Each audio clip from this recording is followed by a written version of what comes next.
Begin the subcommittee's first hearing of the 119th Congress. I'd like to introduce myself. Derek Van Orden. I think I speak loud enough about that microphone, just figured that out. I'm a retired Navy SEAL Senior Chief. I'm the longest serving enlisted member of the military to ever be elected to Congress.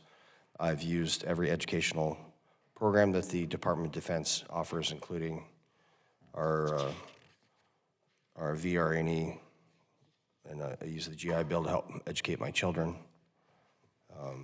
I get all my health care through the VA. I love the VA. I love the folks that give me my medical care. Welcome, ma'am. Oh, sorry. Good morning. I love our health care providers. I love the folks that have helped me get my education. And what I despise about the VA is the bureaucracy. And we waste billions and billions of dollars supporting the bureaucracy of the VA. And it is my intent to stop that. Every single dollar that is wastefully spent is one that doesn't go to a veteran, either their health care or their education or our Gold Star families, the benefits that they have earned by sacrificing their family. And essentially, this is Groundhog Day. Mr. Barrett chaired the subcommittee yesterday. It was a closed session, so I won't describe it in detail, but essentially what we've identified, again, is billions and billions and billions of dollars worth of waste that the VA is responsible for through either inadequate or no planning at all. And that's got to stop. I would be remiss not to mention my great friend, Mike, who is no longer the ranking member. He's moved on to appropriations. I don't know why you'd want to go there, but I'd like to welcome Mr. Pappas. We had a great meeting in private discussing your priorities, which would be veterans homelessness, and we'll be going to a field hearing to your district. You haven't heard this yet, but this is not a bipartisan committee. This is a nonpartisan committee. And we started that. Mike and I had a great relationship, and I expect the same. I can't believe Morgan's back. Good to see him. Mr. Barrett, and ma'am, it's so wonderful to have you here. So I want to make sure that we follow through with some things that we started in 118th. So from the Senator Elizabeth Dole 21st Century Veterans Healthcare and Benefits Improvement Act, we're able to pass improvements to education benefits, homelessness prevention benefits, USERA, and reduce the red tape of the VA. We'll hear from the VA today. We have lots more to do to this, and I want to make sure that we are going to refocus the Veterans Affairs Administration on veterans and not the Veterans Affairs Administration. We're going to talk about state of education services and the Department of Veterans Affairs. Since 2020, the number of employees at the education services at VA's headquarters in DC has nearly doubled, growing from 102 to 185 in 2024. So I'm going to say it again. The headquarters staff has nearly doubled, but the actual budget has only increased it went from $1.5 billion to $12.1 billion, and that is a tremendous amount of money. So if we're spending all this money and we're increasing the bureaucracy and not sending that to veterans benefits, that is a problem. So I swear to God, this is like Groundhog Day. I'm just going to bulletize some things here so that everybody understands for the record. So we have seen this in this hearing room.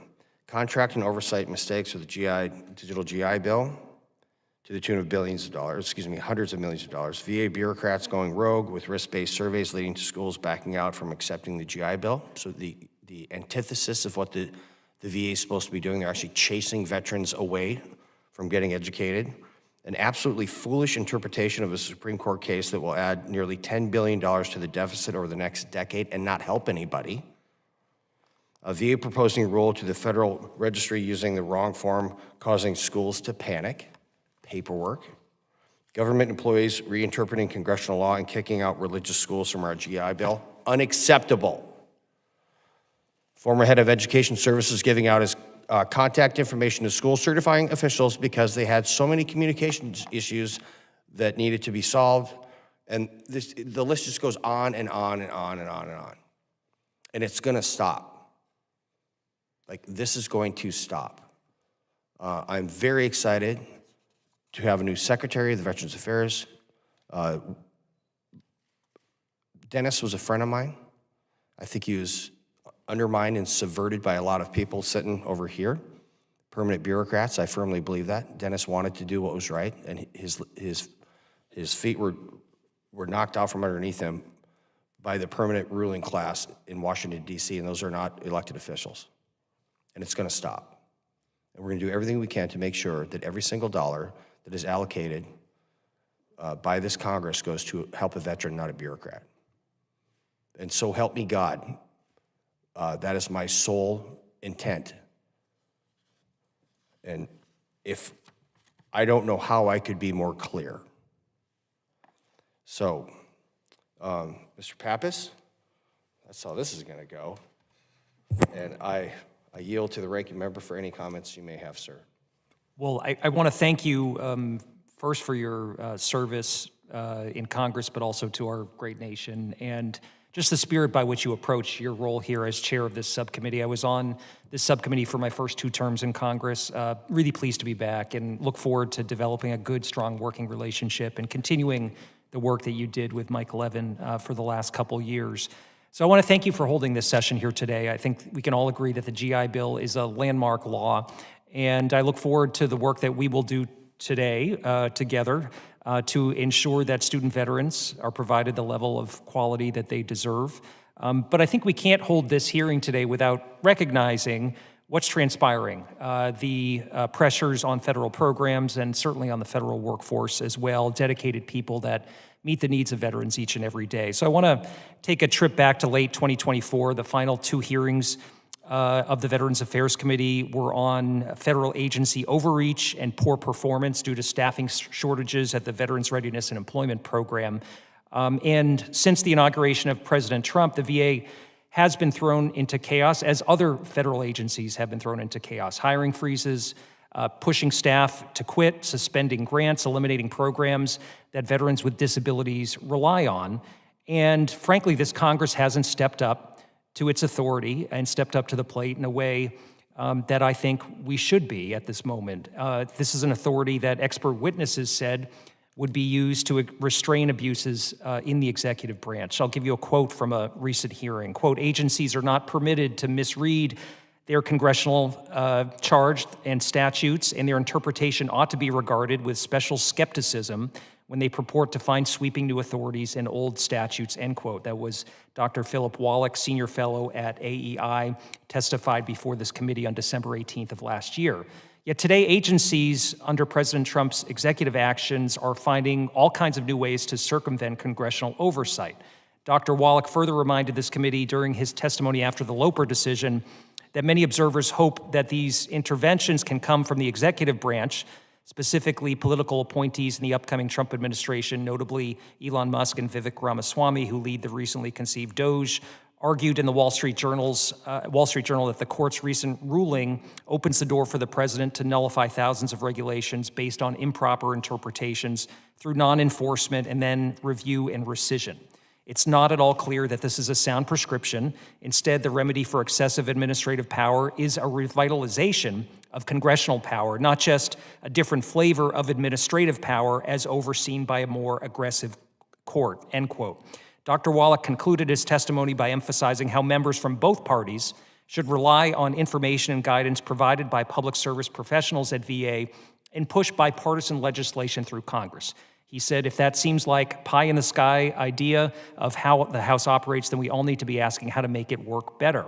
So I believe in the good work of this subcommittee and the role of our committee in legislating and in overseeing the department. None of us want unelected bureaucrats running wild, damaging systems, and compromising benefits for veterans. So I want to work with every member of this subcommittee to ensure that veterans are at the center of all of our efforts and that we are truly delivering the benefits that they have earned in a timely fashion. So, Mr. Chairman, I appreciate your comments saying that this is a nonpartisan place for work, and I couldn't agree more. That's why we must do the job of oversight of federal agencies and programs, stand tall as a co-equal branch of government and not shrink from our responsibilities, especially when it comes to the end veteran. So regarding the hearing today, I look forward to VA providing more information on the implementation of the Elizabeth Dole Act and hearing from VA about plans for 2025 and beyond.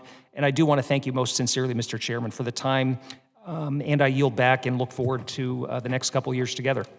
Thank you, Mr. Pappas. I appreciate several of your comments. I would like us to focus internally, sir. And I've done nothing over the last 2 years other than reminding the Biden administration that we are a co-equal branch of government. And I would remind you, sir, that President Trump has been in office for 3 weeks and I think a day. So let's look forward collectively to doing things great. And if we have concerns, I think we should address these. And so I'll now introduce the witness panel. Our first witness is Mr. Ken Smith, Acting Executive Director of Education Services at the Veterans Benefit Administration. Mr. Smith is accompanied by Mr. James Ruhlman. I got that right? Deputy Director of Education Services at the Veterans Benefits Administration. I'll ask the witnesses to please stand and raise your right hand. Do you solemnly swear that the testimony you're about to provide is the truth, the whole truth, and nothing but the truth? Thank you. Let the record reflect that the witnesses have answered in the affirmative. Mr. Smith, you are now recognized for 5 minutes to deliver your testimony on behalf of the Department of Veterans Affairs.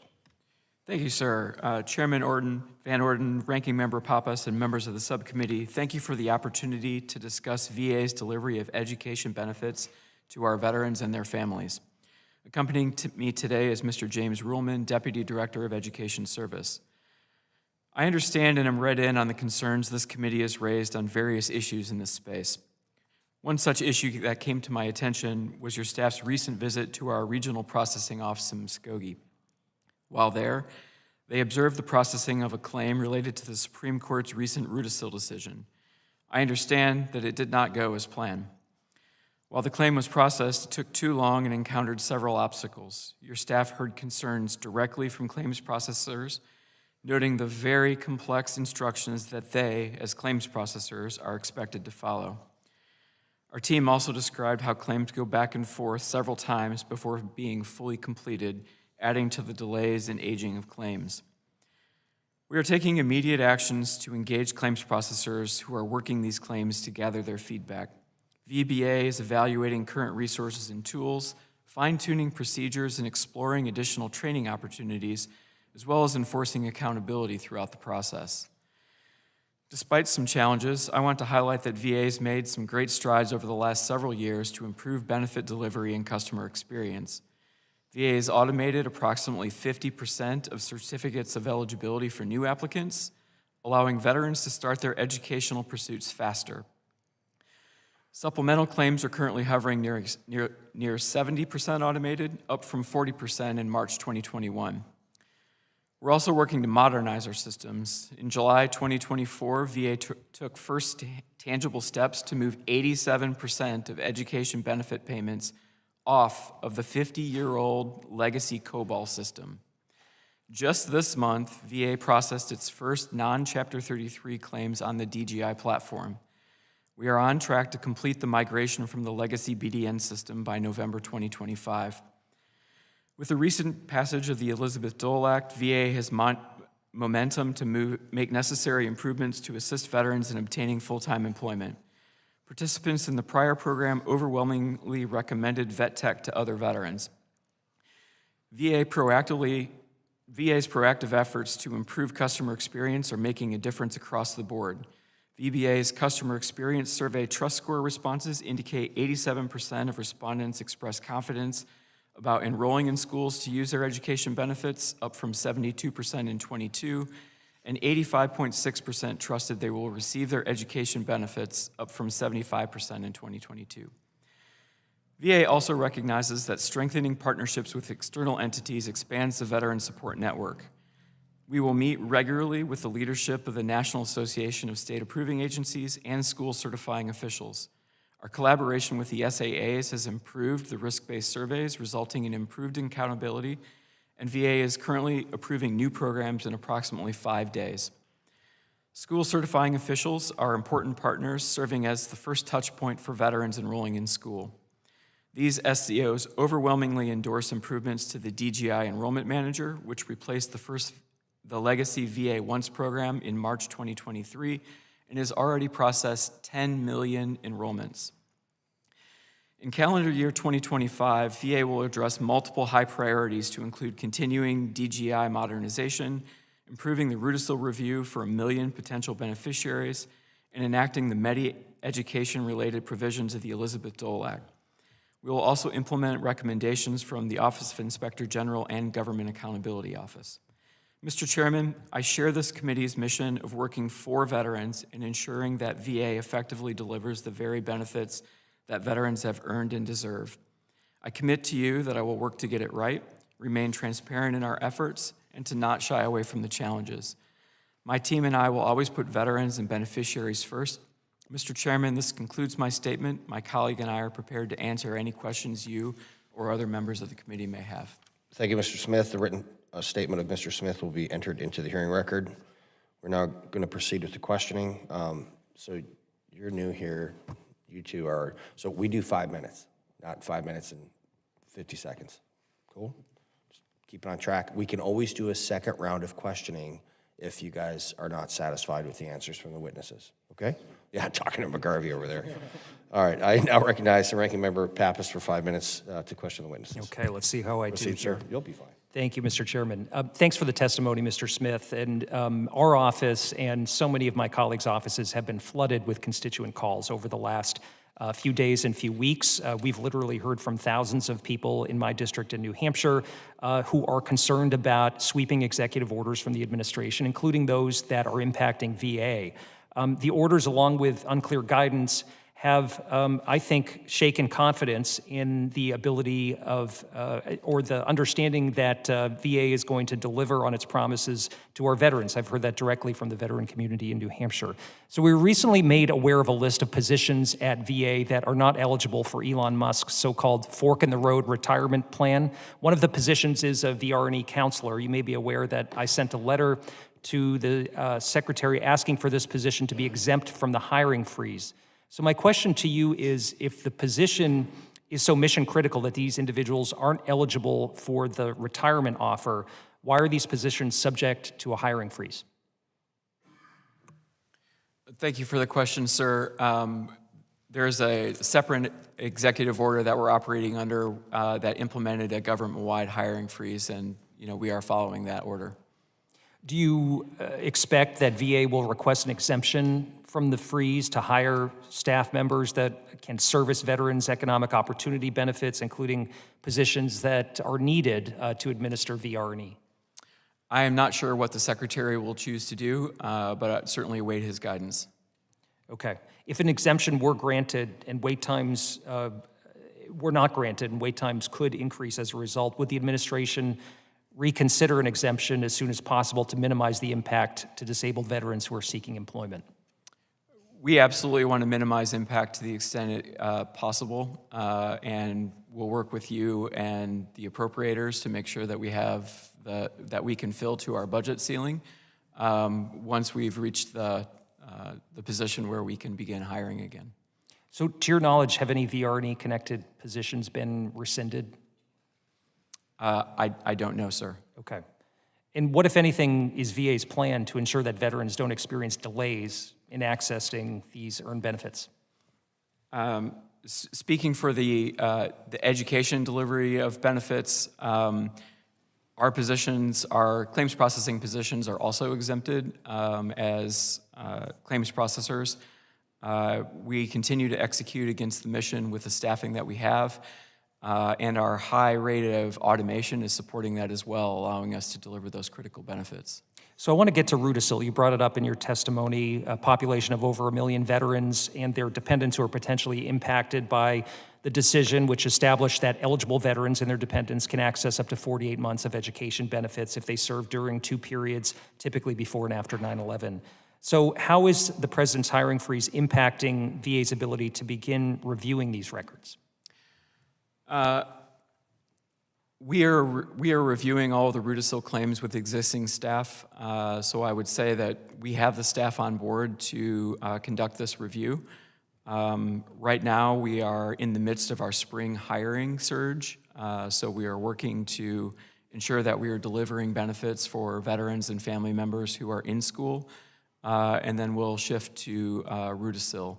We prioritize those claims so that we are making decisions for those that are in school and low on remaining entitlement so that they can continue their educational pursuits.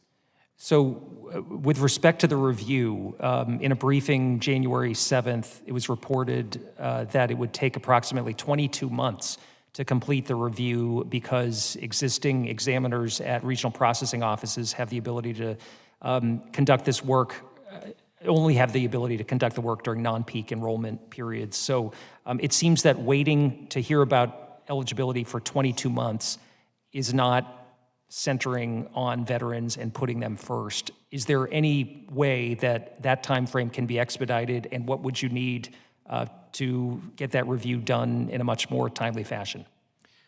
As I said, our current method is to prioritize those claims that where the veteran or family member is in school or low on entitlement.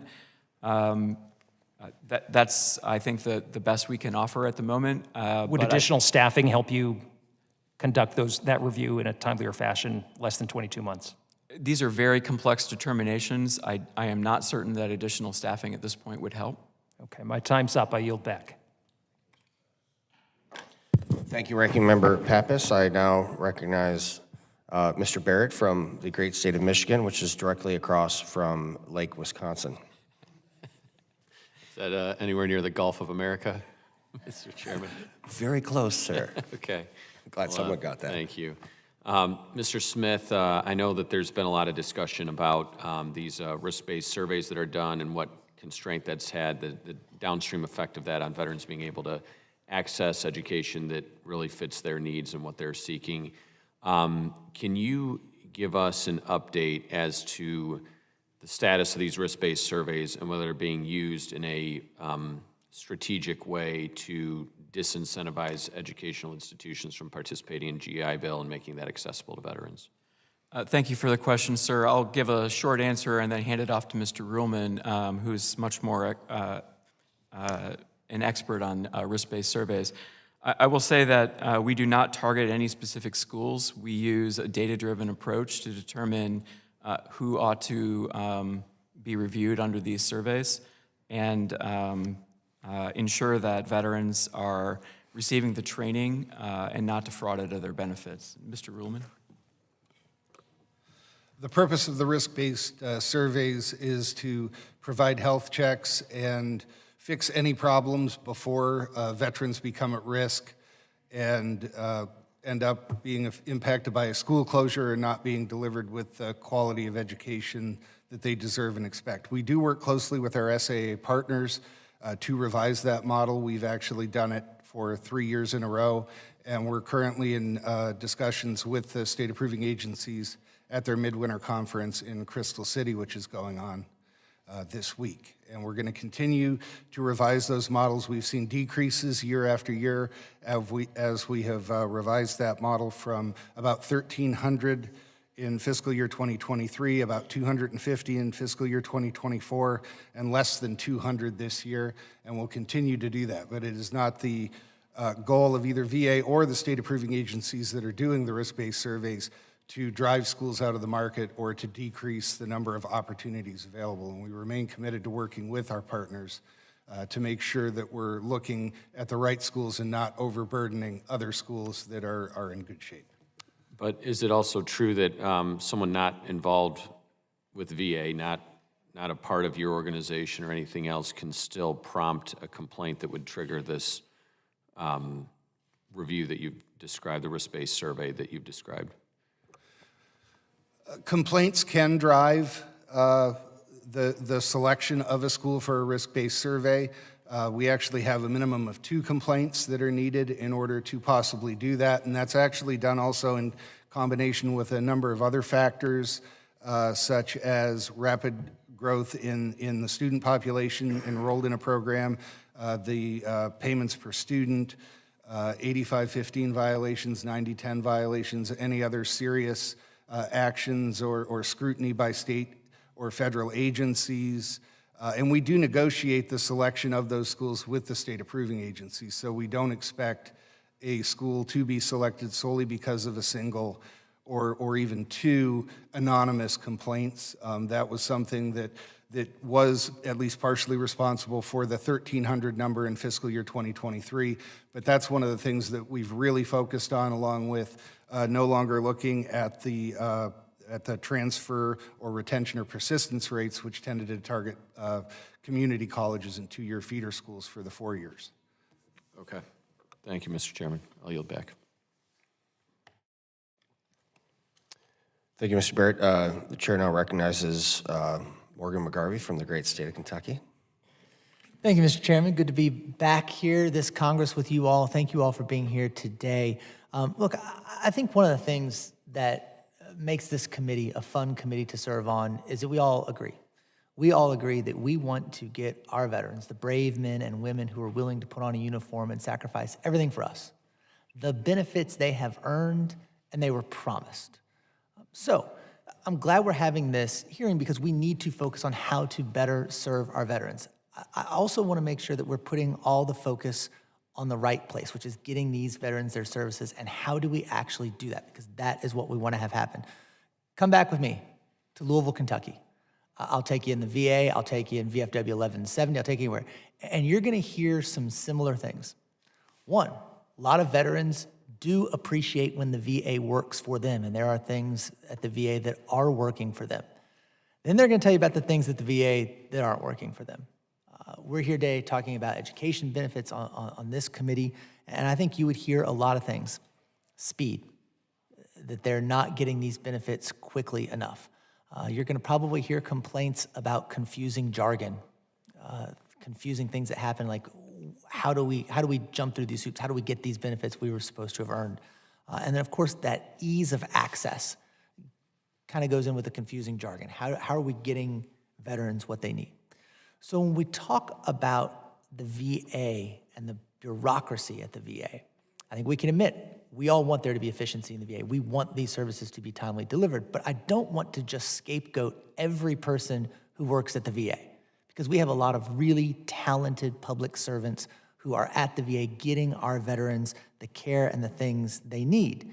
And so when you look at what's happening, even though we're only 3 weeks into the Trump administration, when you look at the executive orders on the hiring freezes, that applies to everybody.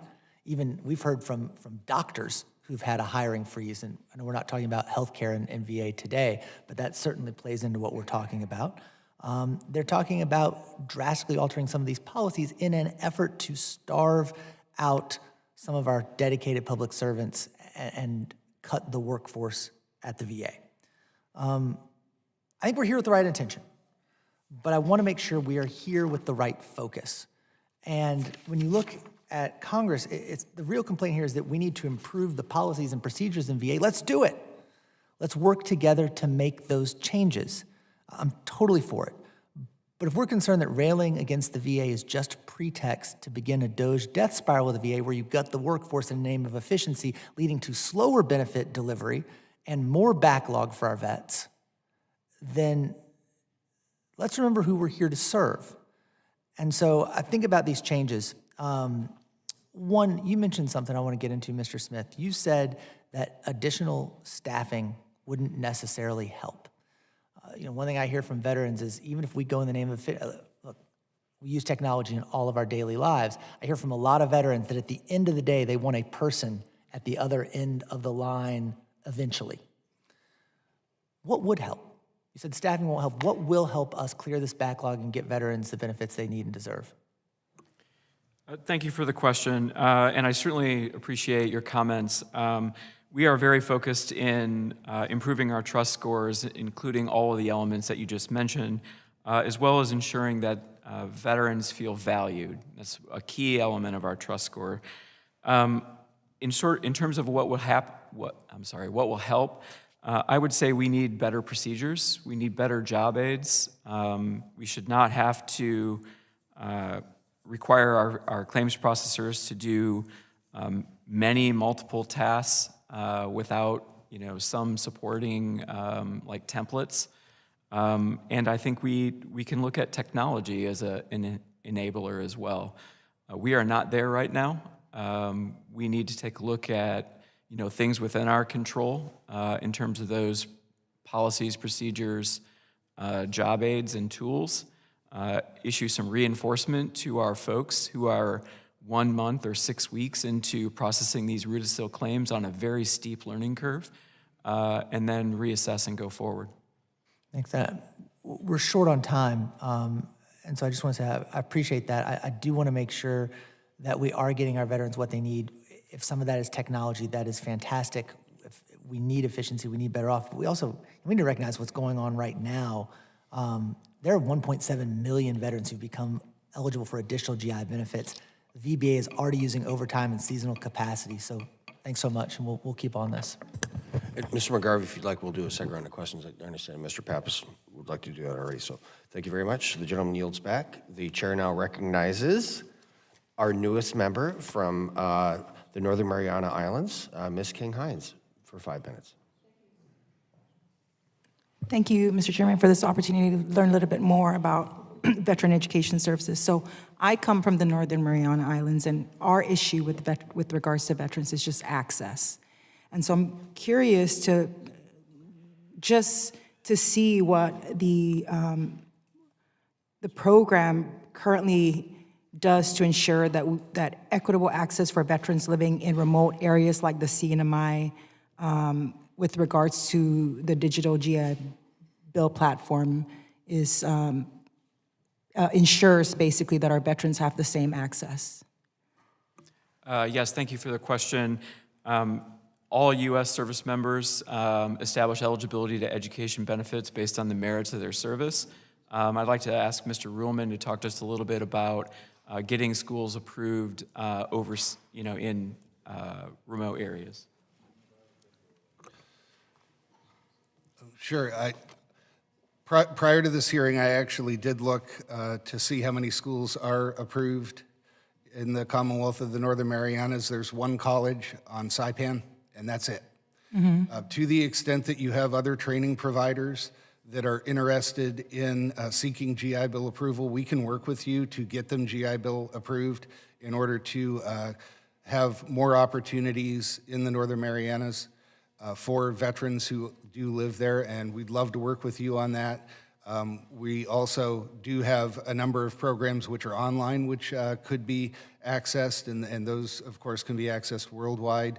But really, we need to have more schools offering programs, whether that's technical schools, degree-granting programs, excuse me, employers who have on-the-job training programs. That's one of the ways that probably you could increase the number, would be to find some employers, whether that's electricians, plumbers, really any of the trades, skilled trades that have OJT programs could be approved in the Northern Marianas as well, to allow people to use their benefits and to gain skills which will help them get better paying jobs. All right, thank you. So it was raised that a lot of times, right, our vets really would like to be able to have access to a real life person to be able to work through some of these applications. And in remote areas like the CNMI, or rural areas in particular, right, access to the internet is a challenge. And what have you done with regards to just outreach to these communities to ensure, right, we're talking about digitizing a platform, but in remote communities like ours, sometimes access to digital platforms is a challenge. And so what outreach work has been done to ensure that remote and rural communities just have a fighting chance basically at being able to avail some of these services? Mr. Ruhlman, could you answer? I'd like to ask Mr. Ruhlman to answer that question. Most of our outreach is done using a number of different approaches, but the bulk of it is through email, websites, and it is electronic. I'm sure we'd have people who would love to do additional outreach in person, but that would require additional travel funding. I'm not sure what else we can do in the short run, but I would love to have further discussions about what we could do to provide better service to individuals in the Commonwealth of the Northern Marianas, as well as other more remote places within the United States, because we do want to reach those individuals as well. Thank you, Mr. Chairman. I yield my time. The gentlelady yields back. The chair now recognizes Ms. Ramirez, my dear friend from the great state of Illinois. Thank you, Chairman. It's good to have Midwestern representation in committee. And I want to thank the ranking member also for holding today's hearing and the witnesses for joining us today. By the title of this hearing, I'd like to believe we're all in agreement that education is an important tool to lift up our veterans and provide them with opportunities. And while I know that my colleagues across the aisle have turned their backs on commitment to honor inclusion because of the current administration's attacks on diversity, on equity and inclusion programs, I do have some news for them. Turning their backs on a commitment to diversity is turning their backs on veterans. Veterans are diverse, and I'm proud to represent 20,727 diverse veterans of Illinois' 3rd Congressional District. Let's be clear. Then when we're talking about veterans, we're talking about women, we're talking about people of color, we're talking about first-generation veterans, we're talking about low-income veterans, we're talking about LGBTQI+ veterans, and deported veterans. They're all veterans. And each veteran is to be celebrated in their diversity and entitled to full access to their benefits that they've earned, and we promise them. And that's why I take such a responsibility to provide careful oversight of our education services seriously. It's our job. And we can't let attempts to dismantle veteran services or deny the unique needs of diverse veterans in the name of efficiency derail us from our duty. In fact, if anything, it should make us fight even harder to defend the progress we've made in serving veterans more effectively. And so with that, I want to turn to some questions. The GI Bill comparison tool currently allows veterans to search for schools that have a particular population focus, such as women's college, for example, Alaska Native serving institutions, Hispanic serving institutions, we call them HSIs, or historically Black colleges and universities, the HBCUs. Mr. Smith, will the VA remove this information as a search feature for veterans in order to comply with Trump's administration's executive orders ending diversity, equity, and inclusion programming? Thank you for the question, ma'am.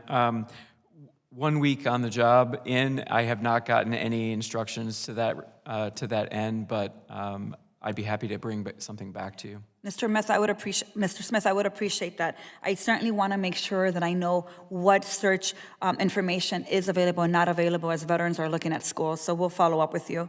But let me ask you another follow-up question. As you're searching, if the VA would remove the ability to search institutions by diversity characteristics, how would that actually interfere with a veteran's freedom to choose a school of their liking? You want me to repeat it? Please. Yeah. So I've asked you if the VA is looking at removing this information, the search feature that allows people to look at a school, based on, is it a women's college? Is it an Alaska Native serving institution? Is it an HSI or HBCU? And my question to you was, is the VA going to remove the search feature? And my follow-up question to you, because you're going to get me that information, is if the VA removes the ability to search institutions by diversity characteristics, how will this interfere with a veteran's freedom to choose a school of their liking?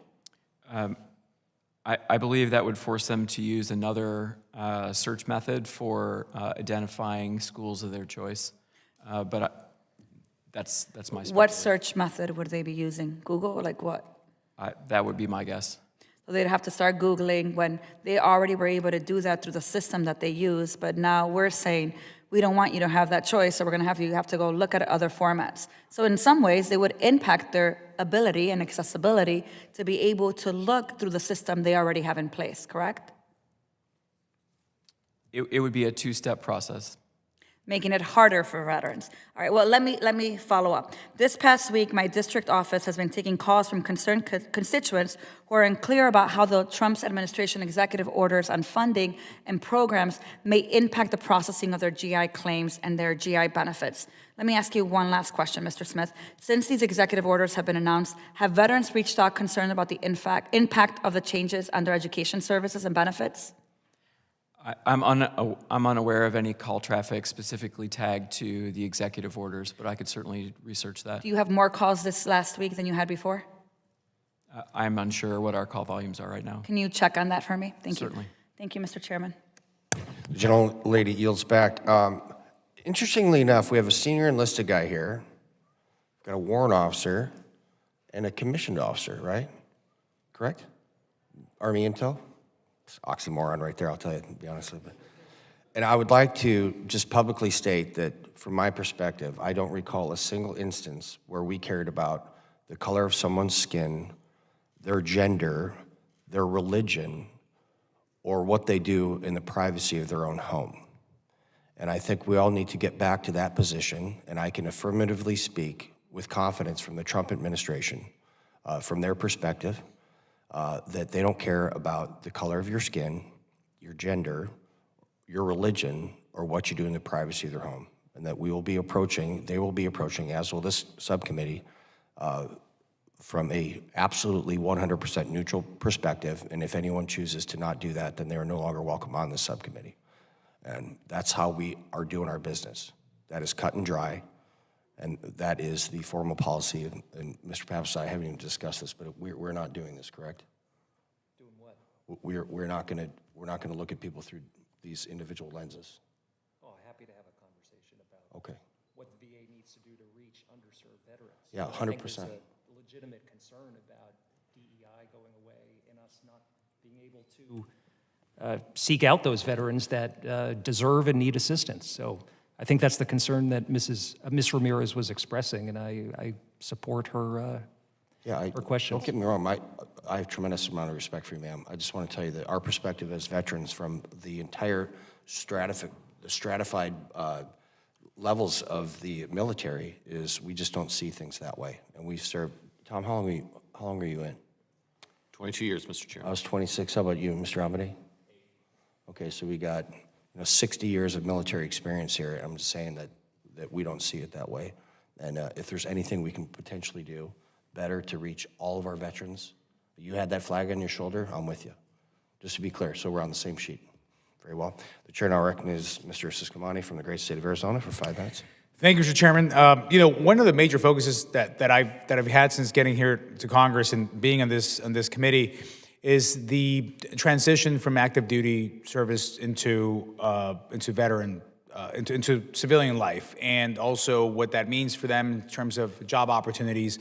I have an advisory council that I formed 2 years ago, where I have 20 veterans in my district, and they range from enlisted and being in for 4 years all the way up to retired generals of 35 plus years of service. So it helps me get a real sense of what the transition looks like, and it looks differently for every person out there. But this is one of the main things that I hear in our community, that the different opportunities that veterans can have. So with my bill, the Senator Elizabeth Dole 21st Century Veterans Healthcare and Benefits Improvement Act that you mentioned just a little bit ago, now being law, I look forward to the many educational opportunities for veterans that will be created as a result of this enactment. From commercial driver's licenses to careers in computer science, this bill puts veterans and their loved ones first by extending popular programs like the Vet Tech, eliminating red tape for more opportunities in education for veterans, and expanding the FRI scholarship benefits for surviving spouses and those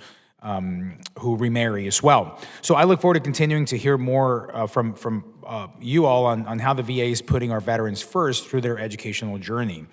So in this particular topic, Mr. Smith, as you know, VetTech is an important higher education program that has put thousands of veterans into high-paying jobs across the country. So I look forward to seeing this continued. What does the VA plan to? When does the VA begin to enroll veterans in this program again? Thank you for the question, sir. We are still working on an implementation plan I do not have a date yet, but I would be happy to bring that back to you in Congress once we have Is it. there a sense of urgency on this? This is an important aspect of the overall bill. You know, this has been a pilot program that was highly successful, so I'm hoping that we have a sense of priority and urgency on this one. Yes, sir. And on the, a provision in the legislation states that 4,000 students can be enrolled annually. Do you believe this number will be reached this year? And if you expect Congress will need to increase that number in the future? Again, I think I need to get some understanding of what the implementation timeline looks like. We are looking carefully at improving the payment processing systems and our ability to manage this through our digital GI Bill platform to ensure that we have payment integrity and are reaching the right veterans.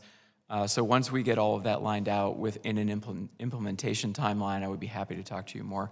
And I'm very interested in talking about that specific timeline. The federal government isn't known for its expediency, so I think we need to really make sure that this is moving quickly and swiftly. We have, it's 4,000 a year. In my district alone, we have almost 80,000 veterans. That's my district alone, one of 435 in the nation. So that in my mind, there's every reason to reach the 4,000, and hoping that you come back and request for more, because this is a highly successful program that we need to make sure that happens. What about other aspects of the bill, like the Fry Scholarship? How's that going, and where are we on that? Yes, sir. So the extension of delimiting dates for Fry Scholars, that is already completed because that was something that we could handle in just regulation. So we are moving forward with that. I'll ask the same follow-up question. What's the timeline on this? What are you thinking? Ask Mr. Ruhlman to give me some help with that. I believe it's already done. Yeah, there are actually two Fry provisions. The first one, Section 201, which has to do with a temporary expansion of Fry Scholarship benefits, and that's for terms that start on August 1st, 2025. We do expect right now to be receiving applications as of April 1st for that, so it should be before anyone has the chance to enroll and use those benefits. For Section 202, which has to do with the delimiting date and remarriage, we can actually handle that procedurally because it's not something where it's determined by the system, the computer system. So that one actually was implemented on January 30th. So basically, we're ready to roll on this, right? Yes. We're now ensured that providers and students are able to participate in these programs, and specifically the Fry Scholarship. That's ready to go. For the delimiting date and remarriage, yes.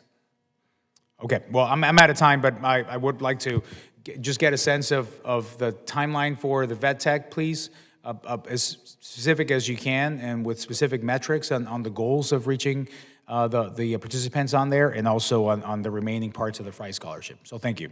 Chairman, I yield back. The gentleman yields back. The chair now recognizes Mr. Amade for 5 minutes. Welcome aboard, sir. Thank you, Mr. Chairman, and your previous comments were exactly spot on. The only thing we care about is the American flag on our right shoulder sleeve. Right. And as an Army veteran myself and a member of this committee, I'm deeply troubled by the ongoing failures of the VA Education Services bureaucracy to efficiently deliver on the commitments we owe to those who have served. The post-9/11 GI Bill was meant to expand opportunity, but today bureaucratic failures at the VA are delaying benefits, increasing costs, and making it harder for veterans to access the education they've earned. The botched digital GI Bill rollout is a prime example. What was supposed to streamline benefits ballooned from $470 million to nearly $1 billion. That's embarrassing in the private sector. That should be embarrassing in the government as well. And it remains plagued by delays. Meaningless burdens like excessive risk-based surveys are forcing legitimate schools to drop GI Bill eligibility. And the disastrous Rudisill expansion could cost taxpayers $10 billion, with VA bureaucracy unilaterally adding to the federal deficit. We need accountability, not excuses. Now, the VA must work for the veteran, not against them. Those who served our nation deserve the best. Now, Mr. Smith, the VA is set on November 2025 to finally complete transitioning VA education benefits to the long-delayed digital GI Bill platform. This timeline has already slipped before, So what is the VA doing to ensure that the digital GI Bill program stays on track for this release? Thank you for the question, sir. And let me say first, you have my commitment to be accountable and to ensure that we're doing all we can to do right by veterans, this committee, and get it right for those that have earned the benefits. We are on track for November 2025 to be off the BDN, or the Benefits Delivery Network COBOL-based system. We have had a successful transition this month with our first non-Chapter 33 claims processing. We will move Chapter 35 dependents education assistance next month, and we are on track still with that overall deployment by November. Well, it's been 55 days since Chairman Boss sent a letter demanding answers regarding the failed implementation of the digital GI Bill platform. So I'm just curious why the committee has not received a response. I will have to get back to you, sir. Have you seen the letter? No, sir. This was to the previous secretary. I'm just wondering if there was any transition period, from when you came in to see that letter. I have not yet in the first week on the job, but I will certainly go back and look for that. All right. Mr. Chairman, I yield back. Thank you. The chair now recognizes themselves and the third party for 5 minutes. This sounds so silly, doesn't it? Mr. Smith, where is your predecessor? Sir, Senior Executive Service is designed as a flexible. Just tell me where he's at. He's been reassigned to another business line. Why would you suppose that is, Mr. Smith?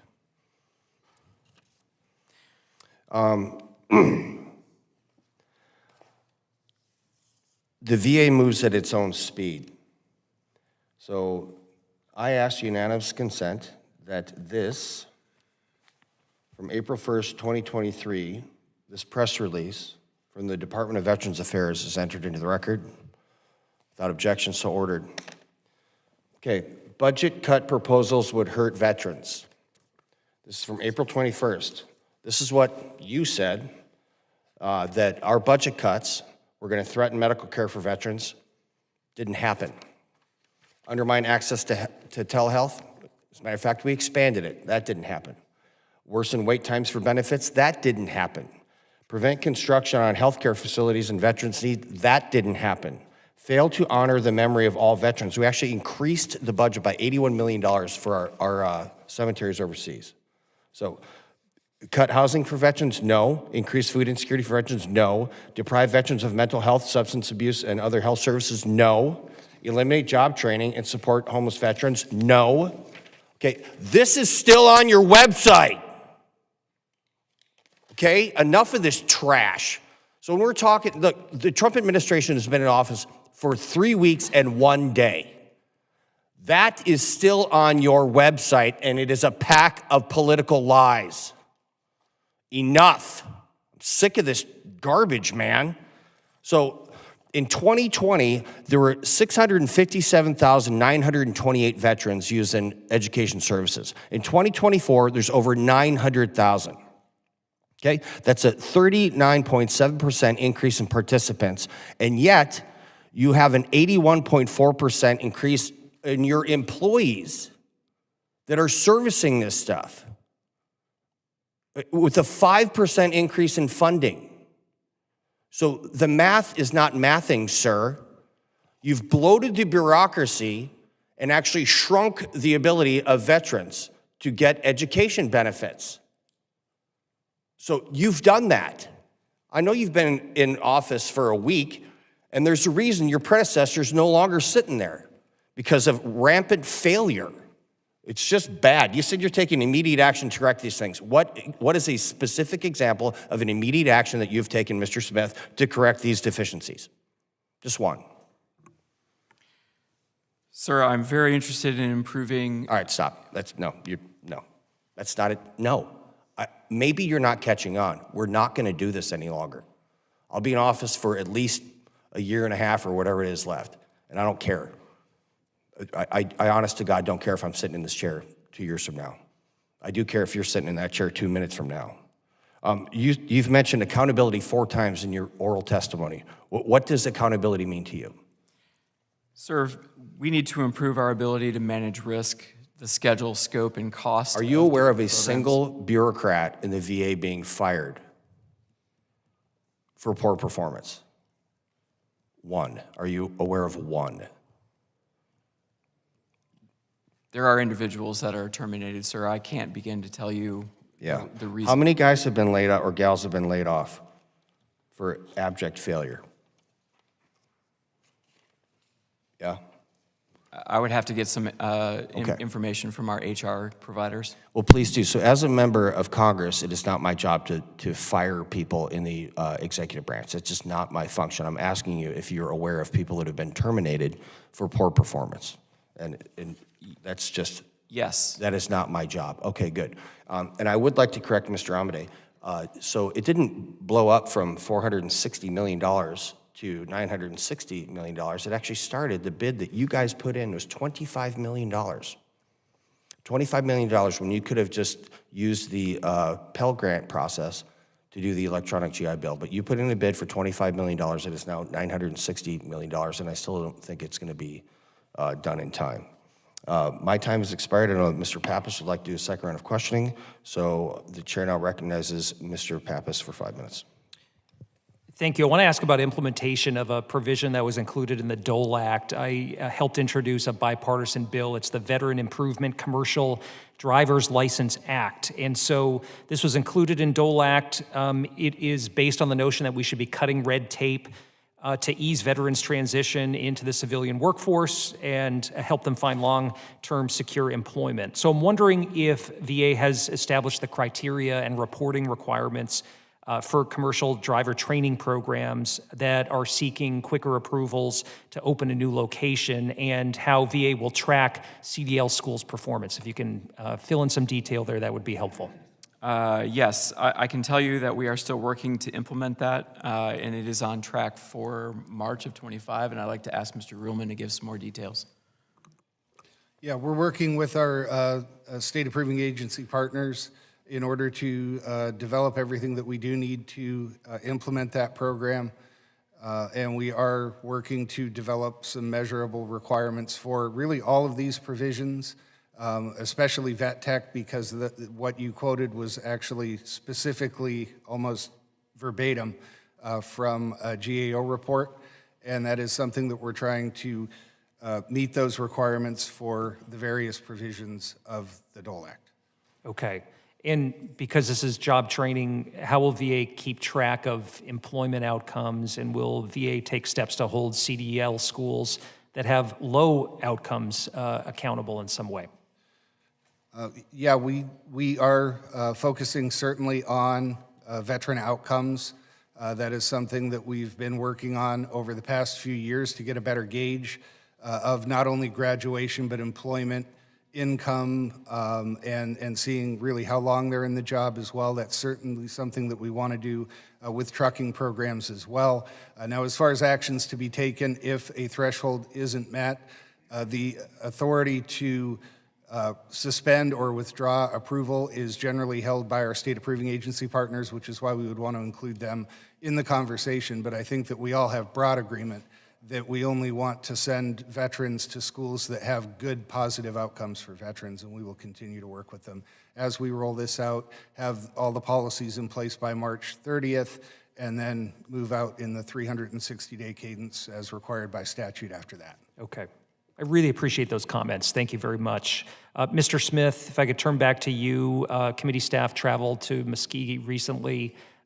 As you know, VA employs 1,500 individuals there that receive calls for education service. So I'm wondering if you can build upon your testimony and give us the current performance of that site. How are we doing? Yes, sir. I can tell you that they are working diligently to process all of their fall enrollments. I think that their performance is really solid, given the fact that they are working through a high number of Rudisill-inspired claims. And is everyone on site and working in person, or are some of these people remote? They are not remote, but they are still, they have until the 28th of April to return to the office. And can you give us some more information, because we've heard these concerns, not just with this facility, but other VA facilities, just about the status of workspace. Is there enough workspace for 1,500 people to be in the office in person? I'm not aware of the details in Muskogee, but I could certainly find that out for you. Yeah, we'd like some more detail on that, because if VA is requiring all individuals at this office to be in person, and that could potentially result in a loss of productivity if we don't have adequate space for these folks, or greater expense to be able to build out space. I'm just wondering if VA would reconsider the decision for this particular facility, which seems to be operating at a high level of productivity that has made significant strides in answering calls and serving veterans. Understood, sir, and I'm certainly sure that the acting undersecretary and secretary will consider that. Well, I appreciate that, and I think as we move forward, we do need to make sure that those who are experts in this work, who are frontline workers, who talk to veterans day in and day out, have a voice in this process, and that's one thing that I'll continue to try to bring out through these hearings, because I think too often we don't see those people that can give us important feedback about how to improve processes, and again, how to reach that end veteran who we owe a great debt to. So thank you, Mr. Chairman. I yield back. The gentleman yields back. Mr. Barrett, the chair now recognizes you for 5 minutes. Thank you, Mr. Chairman. So, Ms. Smith, Mr. Ruhlman, listened to a lot of your testimony today.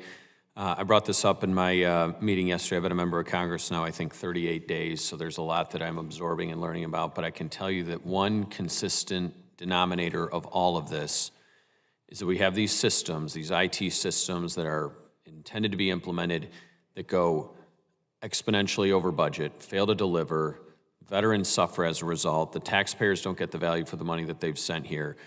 We sit as a panel in a committee, ask questions, we don't get specific answers, and then the process rinse and repeat every 2 years. And the feeling is that the institutional members of the VA wait us out. There's a 2-year term, you know the clock's running, the hourglass is going through, wait 2 more years, new faces will be up here, new people will be there, they'll ask you the same questions and the process will repeat. I'm the chairman of the Technology Modernization Subcommittee. We've been looking at this electronic health record debacle that we've been facing, now this digital GI Bill, these consistent problems with implementation of large-scale IT projects.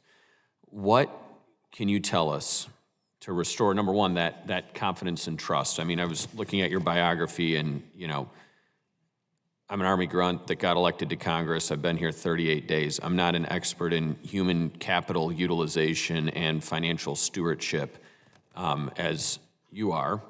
So help me understand how it is that the common denominator of all this is that we are always over budget, under delivering, and as a result of that, we have less to invest in the services that veterans have earned because we are spending money on these projects that fail to deliver. Yes, sir. I appreciate your comments. I agree with you that that's a lot of money. There's no doubt about that. I think generally we need to be accountable to delivering these IT systems. We need I would to make say sure, specifically, not generally. yes, we need to make sure that we are identifying risks early, that we are setting scope, budget, and deliverable schedules that match the capability of the provider, and that we hold them accountable as well to achieve those objectives. So why doesn't that happen? Like, it can't just be that we should do these things. We don't live in should land, we live in real world, and that hasn't happened, and it doesn't happen. It continues to not happen. And, you know, as they say, the definition of insanity is doing the same thing over again, expecting a different result. I feel like we're there. And we've done that, and we expect a different result, and we expect accountability, and you promise accountability, but then we never actually see that in action. Did we follow, for example, the GAO's advice about how to implement these projects? I know they've done a lot of work around large-scale IT projects, and it feels like VA continues to disregard their recommendations and advice. Was that followed in this instance? I am not certain, sir, whether they followed those provisions. I haven't had a chance to review all of that. I can tell you that the IG did an audit of our deployment of DGIB and found that we needed to make some improvements in creating an integrated master schedule, communicating better with the vendor, and ensuring that we're identifying early and often areas that could cause critical failures. I don't believe that happened before, but that's my commitment to you, that that's where I'm going. So what actionable steps are we going to be able to have? So, for example, when you come to my subcommittee down the road, what actionable steps are we going to have by then to ensure that we have moved the ball forward in this regard, that we're actually going to stick the landing and get this thing done in the timeline that was promised, that we're going to, make a turnaround and get this done in a way that will actually deliver results for veterans? We're working right now to address the findings or the recommendations of IG, but that's not enough. I want to really underscore the need to ensure that the culture of the individuals that are working on this project understand this and understand the expectation that we should be under budget, not over budget. And would you say that you have the capacity to dismiss people who do not share that shared value with you? Yes, sir. And you don't need any further authority from Congress or the executive in order to do that? No, sir. Okay. Thank you, Mr. Chairman. I'll yield back. The gentleman yields back. So I just want to, we did have this hearing yesterday with Mr. Barrett. And do you now have a schedule for the digital GI Bill? Do you have a schedule? Like, boom, we're doing it on this day. My understanding is that, yes, we've developed an integrated master schedule. Do we have the integrated master schedule? Anybody? You got it? Do you have one? Holly? Nope. Okay, so if you have one, it would be great if you shared it with us because we have to fund that thing. And if we don't have it and you did it, and we've been asking for a year or so for this, that's a problem. Now, Mr. Smith, I understand you've been in this job for a week. And so, believe it or not, you're getting some grace from this committee. And that stops after this committee hearing. So the Veterans Affairs Administration is responsible for blowing through billions of dollars. To say that the VA administration spends money like a drunken sailor is not accurate, because when a drunken sailor runs out of money, he goes back to the ship. And we're not the ship anymore, pal. I hope that's really clear with everybody here. I believe that we have found common ground, Mr. Pappas. We are going to approach the executive branch, and I think it would make more sense if people return to their previous disposition prior to COVID. So if we have folks that were working remotely at this call center, and it's an old grocery store, if they weren't physically located in that building, then I don't know how, if they return to work, that would be beneficial. And they're you said 500? Like 500 desks short in IT equipment. So we will take that for action, because that just doesn't make sense to me. And I think it's pretty clear. I mean, we're now under the Trump administration. I speak to you the same way I did people under the Biden administration. And I just don't care what political party you're affiliated with. I don't care. This makes sense. It appears to make sense. And so we'll take that for action, sir. Yeah. Okay. Mr. Pappas, do you have any closing comments? Sorry, wait. The chair now recognizes the ranking member for any closing comments he may or may not have. Thank you to our witnesses. And look, I've served on this committee for 6 years. This is my fourth term now. I've served during presidents' administrations of both parties, and I think the commitment has to be the same, to provide the oversight that Congress is required to do. And at the end of the day, I know that everyone around this table shares the same commitment to our nation's veterans. We may come at it from different perspectives from time to time, but I really join you in trying to seek that common ground and trying to seek better outcomes for veterans. At the end of the day, that's how our success is going to be measured here on this subcommittee and on the full committee, and I really look forward to the work ahead. So thank you. The gentleman yields back. I don't really have closing comments other than the fact that I would like to thank Ranking Member Pappas and everybody for participating in today's hearing. I ask unanimous consent that all members have 5 legislative days to revise and extend their remarks and include extraneous materials, and without objection, so ordered. This hearing is now adjourned.